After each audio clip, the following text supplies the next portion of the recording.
ఖర్చు లేకుండా అద్భుతమైన మాటలు దేవుడు ఇచ్చాడు మనకి.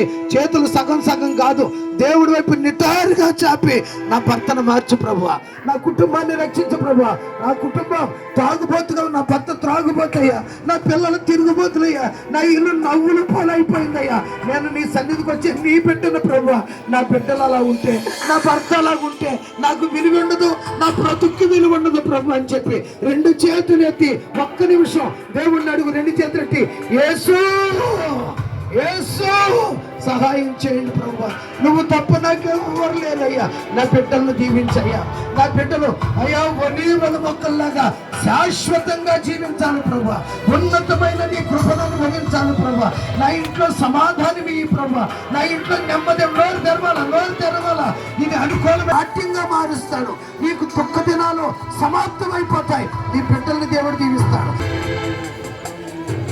అందరూ కూడా ప్రార్థనలో ఉండండి. ఒక్కసారి ప్రభు మన పట్ల కార్యం చేయబోతున్నాడు. ఒక్కసారి కుటుంబం కొరకు చేతులెత్తి, అయ్యా యాకోబు గారి సంతానాన్ని దీవించండి, వారి పిల్లలను దీవించండి, వారి కుటుంబాలు దీవించండి, వారి కలుగున్న పొలాలు స్థలాలు సమస్తాన్ని దీవించండి ప్రభా. అయ్యా ప్రభు, నీతో వీరి కుటుంబాలు దీవించండి ప్రభా. మాతో మాట్లాడిన ప్రతి మాటను బట్టి వందనాలయ్యా, స్తోత్రాలయ్యా. సేవకుని ద్వారా మాతో కొరకు స్తోత్రాలయ్యా. మేము అలాగున నీ వాక్యానుసారముగా మా పిల్లలు పెంచి పెద్దవారుగా చేసి గొప్ప స్థితిలో నిలబెట్టడానికి మేము ప్రయాసపడడానికి సహాయము చేయి ప్రభు, కృప చూపించయ్యా.